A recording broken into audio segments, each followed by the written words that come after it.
Welcome everyone. आप लोग कैसे होंगे? अच्छे हैं। चलिए, आज जो हम लोग शुरू करेंगे वह बहुत ही इम्पोर्टेंट टॉपिक पर शुरू करेंगे। और वह टॉपिक से पहले हम आपको थोड़ा बहुत मोटिवेट कर देना चाहते हैं। मोटिवेट इन द सेंस कि आप पर्व त्यौहार में अभी पूरे घुल मिल गए होंगे, क्योंकि पर्वों का पूरा महीना चल रहा है। अभी से लेकर छठ तक आप पर्व में बिजी रहिएगा, व्यस्त रहिएगा। लेकिन इन पर्वों के बीच में भी आपको अपने तैयारी में कमी नहीं रखना चाहिए, तैयारी को कंटिन्यू बनाए रखना चाहिए। तो आज जो मेरा खास करके होगा 10 क्वेश्चन का सीरीज तो हम लाए ही हैं, जो कि बहुत इंपॉर्टेंट क्वेश्चंस होगा आपका। साथ ही साथ में आपको थोड़ा बहुत मोटिवेट भी करेंगे हम। तो चलिए शुरू करते हैं। पहले हम शुरू करेंगे कि कैसे जो है वह पहले हम देखें कि सफलता का जो मंत्र है वह क्या है। ये सफलता का मंत्र क्या है, पहले इस पर हम लोग बात करेंगे। माइक लगा लेते हैं। चलिए, ठीक है। तो सफलता का मंत्र की अगर हम बात करें तो आप जानते होंगे कि तब तक कोई भी व्यक्ति सफल नहीं हो सकता है जब तक कि वह क्या करे जी, जब तक कि वह लगातार मेहनत ना करे। जब तक आप लगातार मेहनत नहीं करते हैं तब तक आप सफल नहीं हो सकते हैं। तो आज सफलता का जो मंत्र है वह मूल मंत्र हम आपको दे रहे हैं कि तैयारी सतत जारी रखें। आप लोग जो तैयारी कर रहे हैं इस तैयारी को आप सतत रूप से जारी रखें।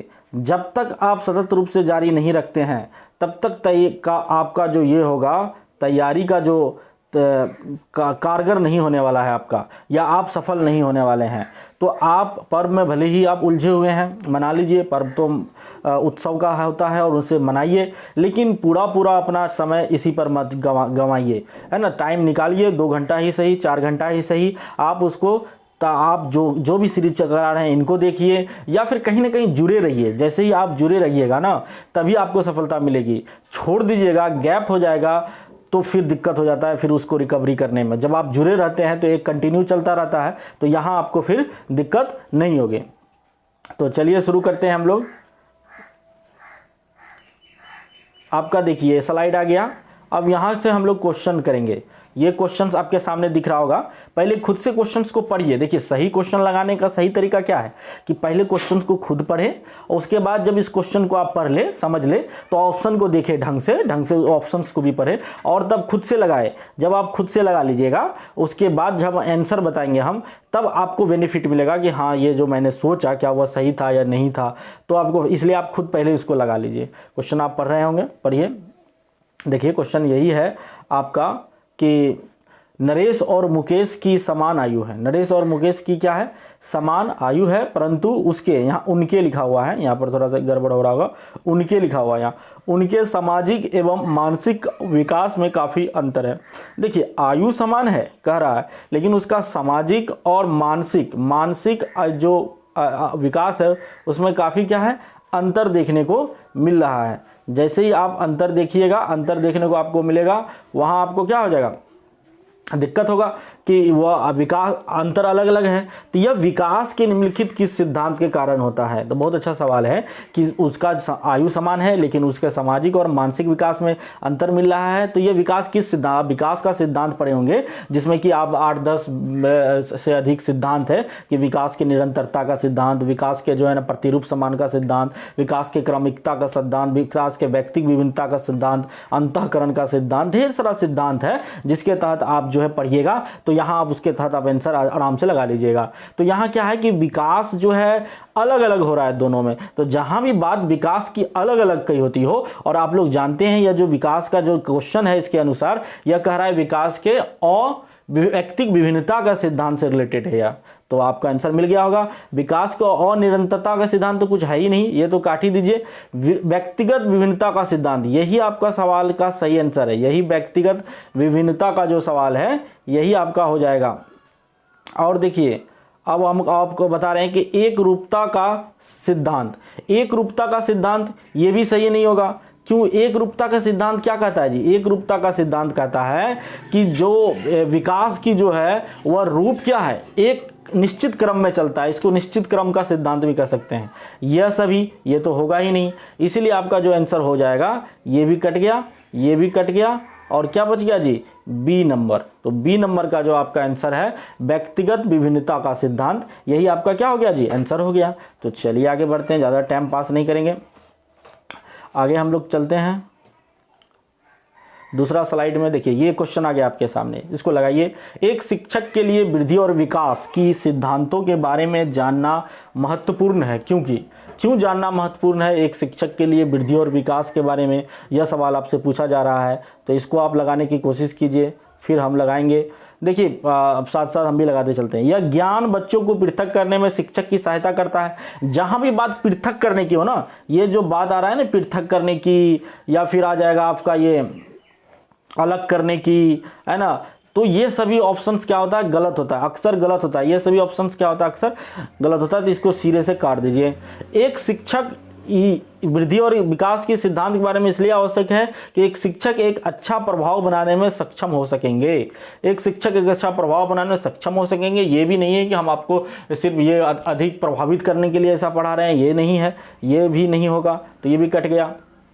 उसके बाद आइए, यह ज्ञान शिक्षक को अधिगम के उचित अवसर प्रदान करने में मदद करेगा। ये लग रहा है अच्छा कि जो अधिगम है, जो सीखना है, उसके उचित अवसर प्रदान करने में मदद करेगा। इसलिए आप वृद्धि और विकास की अवधारणा को, सिद्धांत को आप समझे हुए हैं, पढ़ते हैं।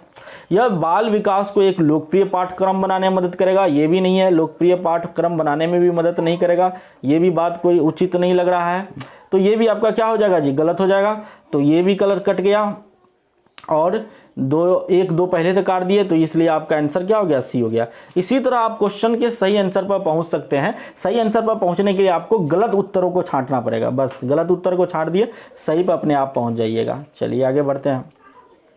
आगे आपके सामने क्वेश्चन आ गया होगा कि वृद्धि केंद्र से परिधि की तरफ जाने वाला विकास को किस रूप में जानते हैं। केंद्र से जब परिधि की तरफ, आपको हम शुरू में ही बताए थे कि जो केंद्र से परिधि की तरफ होती है, हम बताए थे कि हमारा जो विकास की प्रक्रिया है वह क्या चलता है जी, ऊपर से नीचे की तरफ चलता है, ऊपर से नीचे की तरफ चलता है, और रैखिक नहीं चलता है, ये स्पाइरल में चलता है। स्पाइरल में इस तरह से चलती है, तो रैखिक नहीं चलते। पहले तो ये बात था। और दूसरा हम आपको बताए थे दिशा का सिद्धांत में ही कि जो विकास जो होती है वह मध्य भाग से परिधि की तरफ चलता है। मध्य भाग से जो परिधि की तरफ चलता है उस सिद्धांत को क्या कहते हैं, यही सवाल आपसे पूछा जा रहा है, यही सवाल आपसे पूछा गया है।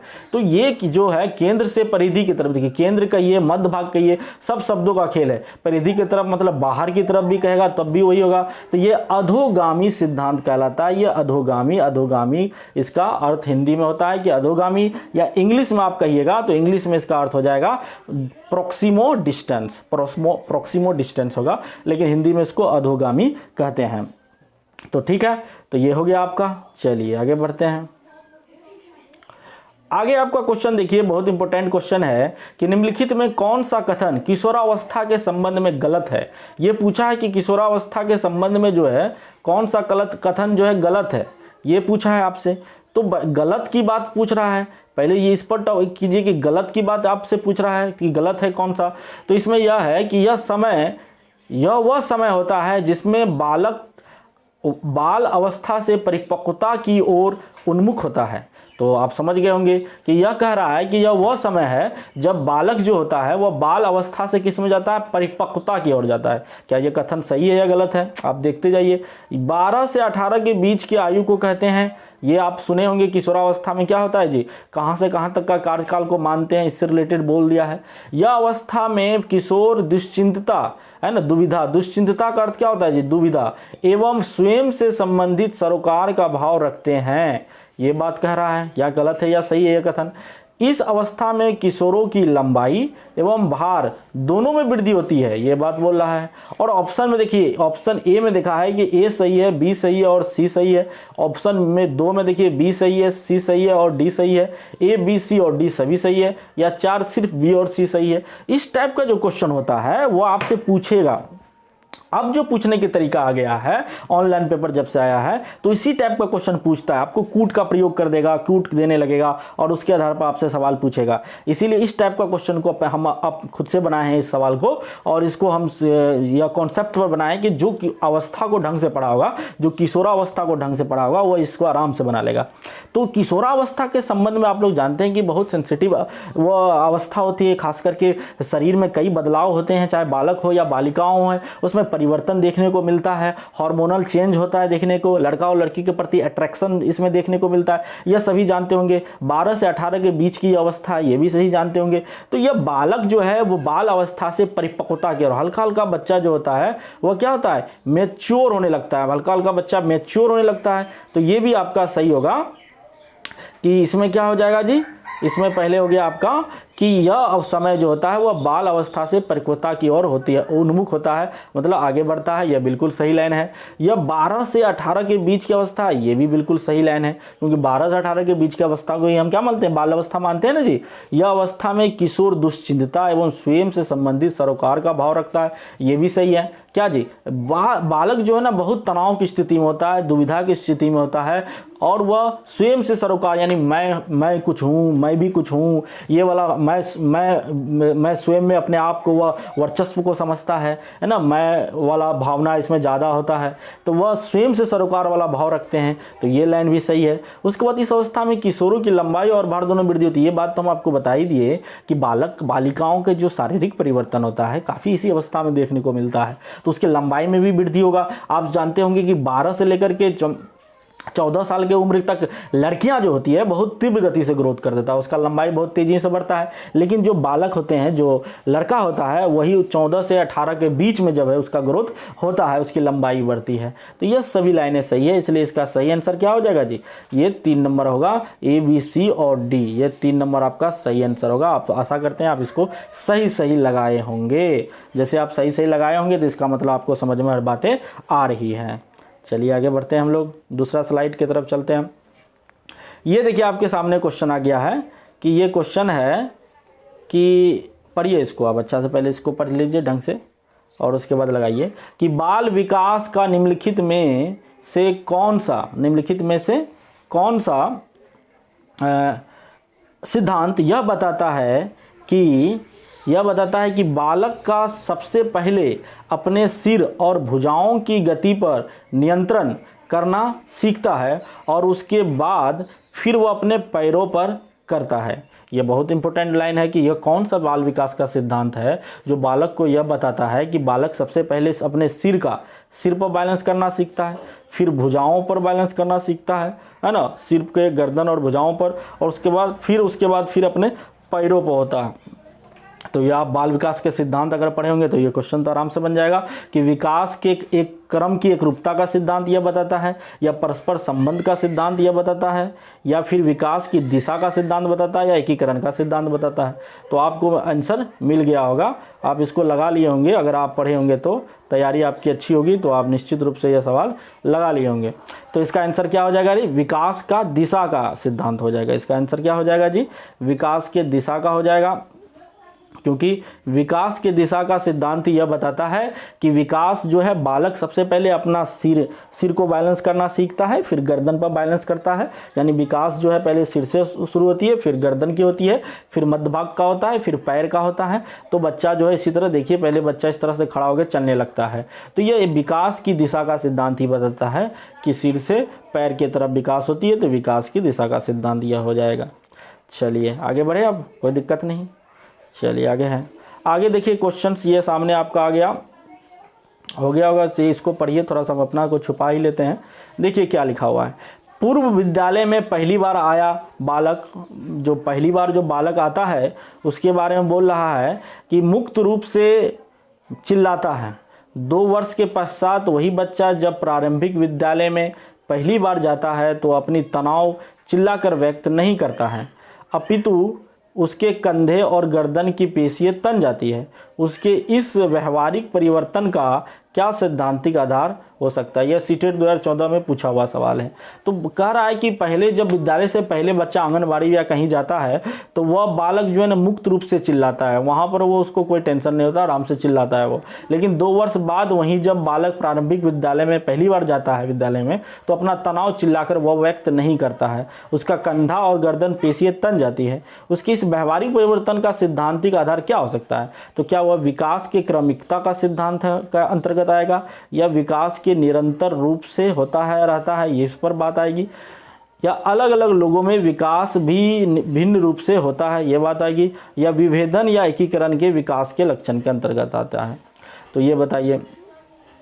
तो बच्चा जो होता है, शुरुआत में जो बच्चा मुक्त रूप से बोलता है और फिर वह उसको जो है ना वह पर चिल्लाना नहीं चिल्लाता है, फिर चिल्लाकर कोई चीज़ को व्यक्त नहीं करता है, वह कंधे गर्दन पेशी, ये क्या है? ये जो है वह विकास के विभेदन और एकीकरण के विकास के लक्षण को बताता है। ये विकास के विभेदन और लक्षण के एकीकरण को बताता है। इसीलिए इसका आंसर यही होगा कि बच्चा जो है वह उसको अंतर कर पाता है, समय के साथ उसमें बदलाव होता है और फिर उसको एकीकरण करके जोड़ करके है ना बच्चा के अंदर विकास हो जाता है। तो वह कंधे और गर्दन की पेशियों को तन करके भी वो व्यक्त करता है, तो एकीकरण कर रहा है ना बच्चा। तो वह विभेदन और विभेद और एकीकरण विकास के लक्षण को यह सेंटेंस दर्शा रहा है। चलिए आगे बढ़ते हैं हम लोग। आगे देखिए कि निम्नलिखित में से कौन सा कथन व्यक्ति के विकास की प्रक्रिया की क्या है के बारे में सही है, विकास की प्रक्रिया के बारे में सही है, ये ऐसा पूछ रहा है। तो देखिए जी क्या होगा, तो विकास की प्रक्रिया एक दिशीय होती है, यह सही है, या केवल व्यक्ति की आनुवांशिकता से प्रभावित होता है, या विकास की प्रक्रिया में सांस्कृतिक विविधता पाई जाती है। इसको क्वेश्चन लगता है हम कराए हुए हैं, फिर आ गया है क्वेश्चन क्योंकि इंपॉर्टेंट है तो आ गया।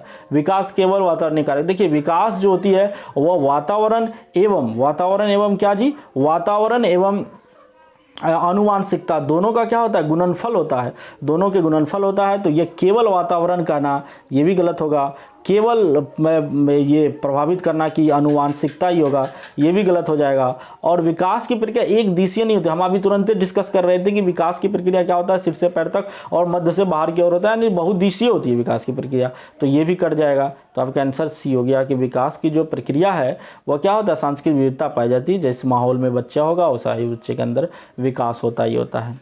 चलिए नेक्स्ट स्लाइड की तरफ हम लोग बढ़ते हैं। ये हो गया।